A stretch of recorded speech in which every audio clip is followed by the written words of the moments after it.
6ನೇ ತರಗತಿಯ ಸಮಾಜ ವಿಜ್ಞಾನ ಭಾಗ 1 ಅಧ್ಯಾಯ 1 ಇತಿಹಾಸದ ಪರಿಚಯ ಮತ್ತು ಆರಂಭಿಕ ಸಮಾಜ. ಈ ಅಧ್ಯಾಯದ ಪ್ರಶ್ನೋತ್ತರಗಳನ್ನು ನೋಡೋಣ. ಅಭ್ಯಾಸಗಳು: ಖಾಲಿ ಬಿಟ್ಟ ಸ್ಥಳಗಳನ್ನು ಸೂಕ್ತ ಪದದಿಂದ ಭರ್ತಿ ಮಾಡಿ.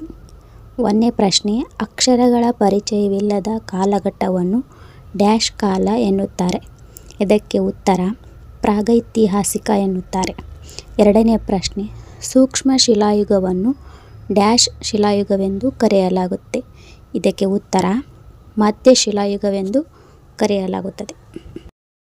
3ನೇ ಪ್ರಶ್ನೆ: ಭಾರತದ ಉಪಖಂಡದಲ್ಲಿ ಕೃಷಿ ಆರಂಭಿಕ ಕುರುಹುಗಳು ಡ್ಯಾಶ್ ನೆಲೆಯಲ್ಲಿ ಕಂಡುಬಂದಿವೆ. ಇದಕ್ಕೆ ಉತ್ತರ: ಪಾಕಿಸ್ತಾನದ ಮೆಹರ್ಗರ್ ಎಂಬಲ್ಲಿ ಕಂಡುಬಂದವು. 4ನೇ ಪ್ರಶ್ನೆ: ಇತಿಹಾಸದ ಪಿತಾಮಹ ಎಂದು ಡ್ಯಾಶ್ ರವರನ್ನು ಕರೆಯಲಾಗುತ್ತದೆ. ಇದಕ್ಕೆ ಉತ್ತರ: ಹೆರೋಡೋಟಸನ್ನು ಇತಿಹಾಸದ ಪಿತಾಮಹ ಎಂದು ಕರೆಯಲಾಗುತ್ತದೆ. ಈ ಕೆಳಗಿನ ಪ್ರಶ್ನೆಗಳಿಗೆ ಉತ್ತರ ಬರೆಯಿರಿ. ಪ್ರಶ್ನೆ 5: ಇತಿಹಾಸದ 3 ಪ್ರಧಾನ ಕಾಲಗಳು ಯಾವುವು? 1ನೇದು ಪ್ರಾಗೈತಿಹಾಸಿಕ ಕಾಲ, 2ನೇದು ಪೂರ್ವಭಾವಿ ಇತಿಹಾಸ ಕಾಲ, 3ನೇದು ಇತಿಹಾಸ ಕಾಲ. 6ನೇ ಪ್ರಶ್ನೆ: ಹಳೆ ಶಿಲಾಯುಗದ ಮಾನವರ ಉಪಕರಣಗಳನ್ನು ಹೆಸರಿಸಿ.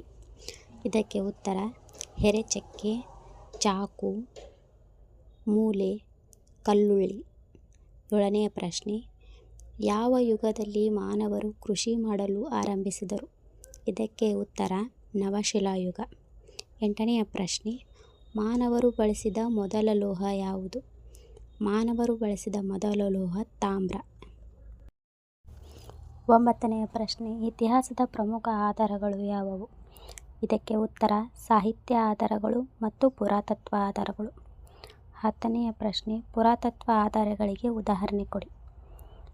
ಈ ಪ್ರಶ್ನೆಗೆ ಉತ್ತರ: ಮಡಿಕೆ ಚೂರುಗಳು, ನಾಣ್ಯಗಳು, ಶಾಸನಗಳು, ಸ್ಮಾರಕಗಳು. ಗುಂಪಿನಲ್ಲಿ ಚರ್ಚಿಸಿ ಉತ್ತರ ಬರೆಯಿರಿ. 11ನೇ ಪ್ರಶ್ನೆ: ನವಶಿಲಾಯುಗದಲ್ಲಿ ಕೃಷಿ ಉಗಮಕ್ಕೆ ಕಾರಣವಾದ ಅಂಶಗಳು ಯಾವುವು? ಮಧ್ಯಶಿಲಾಯುಗದ ಮಾನವರು ಪಶುಪಾಲಕರಾಗಿದ್ದರು. ಅವರಿಗೂ ಅವರ ಪಶುಗಳಿಗೂ ಆಗಾಗ ಆಹಾರದ ಅಭಾವ ಸೃಷ್ಟಿಯಾಗುತ್ತಿತ್ತು. ಆದ್ದರಿಂದ ಆ ಜನರು ಆಹಾರಕ್ಕಾಗಿ ಅಲೆಯುವುದನ್ನು ಬಿಟ್ಟು ನವಶಿಲಾಯುಗದಲ್ಲಿ ಆಹಾರ ಉತ್ಪಾದನೆಗೆ ಮುಂದಾದರು.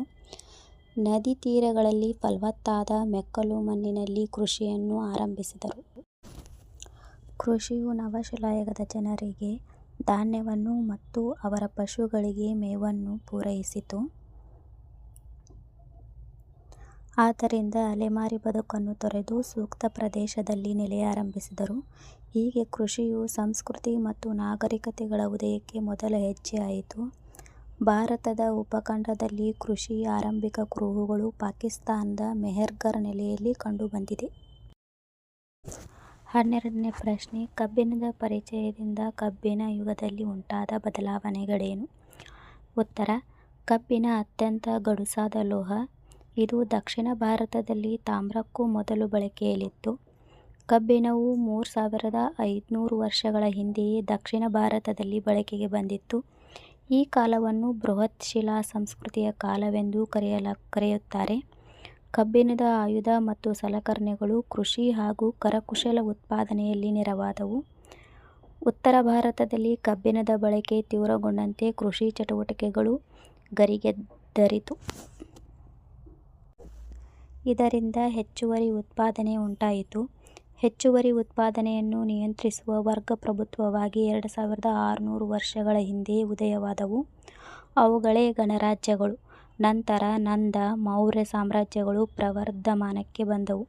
ಕಬ್ಬಿಣ ಶಿಲಾಯುಗಕ್ಕೆ ಸೇರಿದ ಕರ್ನಾಟಕದ ಪ್ರಮುಖ ನೆಲೆಗಳೆಂದರೆ ಬನಹಳ್ಳಿ, ಹಿರೇಬೆನಕಲ್ಲು, ಬ್ರಹ್ಮಗಿರಿ, ಕೊಪ್ಪ, ಹೆಗ್ಗಡೇಹಳ್ಳಿ, ಟಿ. ನರಸೀಪುರ, ಹೆಮ್ಮಿಗೆ, ಹಳ್ಳೂರು, ಜಡಿಗನಹಳ್ಳಿ, ಸಾವನದುರ್ಗ, ಹುತ್ರಿದುರ್ಗ,